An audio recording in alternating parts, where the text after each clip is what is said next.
It's very surprising just because something like this rarely happens. And again, to emphasize, this is a key Western partner. He feels that he has very strong reasons to believe that what he is saying is accurate, because would he really want to jeopardize such an important relationship with India? To me, that's just a reflection of just how many tensions there are in this relationship with India. See, that is a reflection of just how troubled a state the relationship is in. Michael Kugelman, thank you so much for talking to ANI. Your first impression on Canada expelling the Indian diplomat, your thoughts? Well, for a key Western partner of India to make that move, and of course that coming after the very dramatic allegation that President Trudeau made against India's government, it's very surprising just because something like this rarely happens. And again, to emphasize, this is a key Western partner, a really big deal. These types of things simply do not happen that often. So I was very surprised by this development. Right. Now, if you listen to the language that we heard in Canada today, there was a stress on words like allegations, if proven true. How sure do you think is Canada on its evidence? Well, I mean, I'm not. I can't say, because obviously I don't know the details of this case. But clearly for the president of Canada to come out and speak before the House of Commons and make this allegation so publicly in the way that he did, that would suggest that he feels that he has very strong reasons to believe that what he is saying is accurate. Because would he really want to jeopardize such an important relationship with India? So, for me, the fact that he went public, that suggests a view that he believed what he was talking about, and he believed this very serious allegation that he made. Right. Now, you talked about, how he went public with this. Now, if they had evidence of the Indian government and its complicity, should not a formal charge be pressed in the international forum? Like, is it usually done that way? And why do you think that it was done the other way? Why did he go public? I mean, there's several possibilities. One, it could be some type of tactic to try to put pressure on the Indian government to essentially try to shame it, and hope that would prompt India's government to cooperate with Canada's government to address these concerns.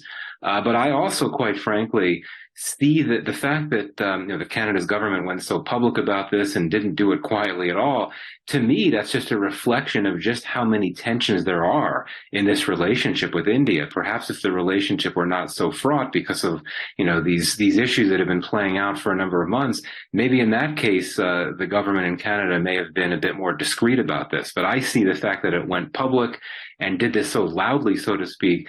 See, that is a reflection of just how troubled a state the relationship is in, that Trudeau was perfectly comfortable, making this very public allegation, and not necessarily worrying about the optics of that for the relationship with India.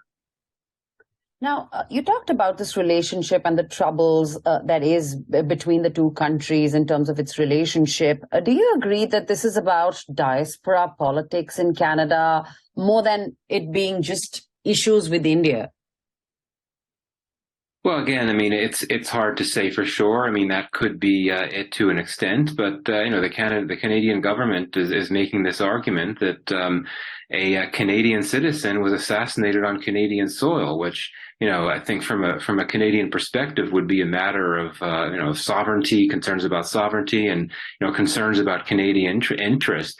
And also, I'd point out the fact that after President Trudeau and his government made these allegations, and after the Indian diplomat was expelled, you had members of the opposition in Canada coming out supporting these moves that Canada's government had made. So that suggests to me a level of political unity around this case, suggesting that it wasn't necessarily just about politics at the end of the day, from a Canadian perspective. Okay. Now, if we talk about the timing of this entire announcement, of Canada going public, the Prime Minister went to India. If he had evidence on this, Why did he wait for him to come back to Canada and then kind of go public? How this whole thing has unfolded. Don't you think there is something else to it? Well, I mean, as I understand it, when Trudeau was in Canada and met with Prime Minister when Trudeau was in India and met with Prime Minister Modi, he brought up the assassination and his concerns about Indian involvement. So it may have been that Trudeau thought that he could deliver a powerful, strong messages by going to India, meeting face to face with Modi, and bringing these issues up. I understand that Prime Minister Modi also brought to Trudeau's attention, his concerns about what's been happening with these Sikh leaders, these Sikh militants in Canada. So I think that there could have been an incentive from Trudeau's part to be in a position where he could meet face to face to Modi to warn him about these concerns. But keep in mind as well the broader geopolitical context. Trudeau did not go to India simply to meet with Modi. He didn't see it his going there as part of a bilateral exchange. He went there to participate in the G20 summits, which India, of course, is hosting this year as G20 chair. So I think that Trudeau went to India to show Canada's commitment to the G20 group, which it's a major component of, and which it supports in a big way. And I think that when he was there, Trudeau felt he had that opportunity to have that face-to-face meeting with Modi, which apparently was quite tense, and convey his concerns. But we saw that he really did not have a very good visit in India, and that there was tensions in his meeting with Modi. He had the problems with his aircraft. He was stranded there for a few days, so it became a bit of a mess. But again, keep in mind that Trudeau did not go to India simply to meet with Prime Minister Modi. He went there to participate in the G20 summit. Right. Now, how do you see things shaping up in the days ahead between the two countries? I think at this point, the major signpost in the immediate term is how does India respond, right? I mean, we've been talking about how Canada's president made this very serious allegation very publicly, and then you have this publicly announced expulsion of an Indian diplomat.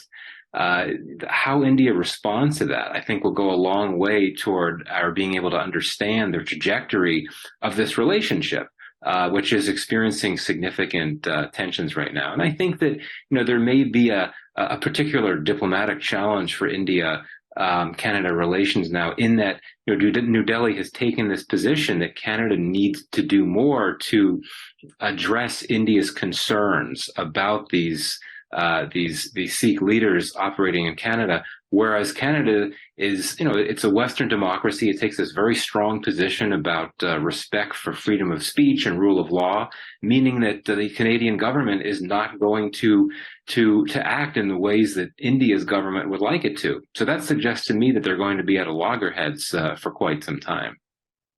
Okay. And where do you see the U.S. stand on this? Do you see Washington supporting a NATO ally, or India, the strategic partner? It's certainly a tough spot that Washington finds itself in, though I would think that the U.S. government will likely react by really doing nothing at all, staying quiet, which is probably a wise decision. I mean, this whole thing is a very sensitive matter for sure for both countries, Canada and India. And I think at the same time, the U.S. would view this really as a bilateral matter for Canada to work out with India, just like when we've had these other cases of tensions that India has had with some of these Western countries where there have been incidents of Sikh demonstrations and so on, the UK, Australia, and so on. I think that the U.S. again sees those as issues to be worked out bilaterally between India and those other countries.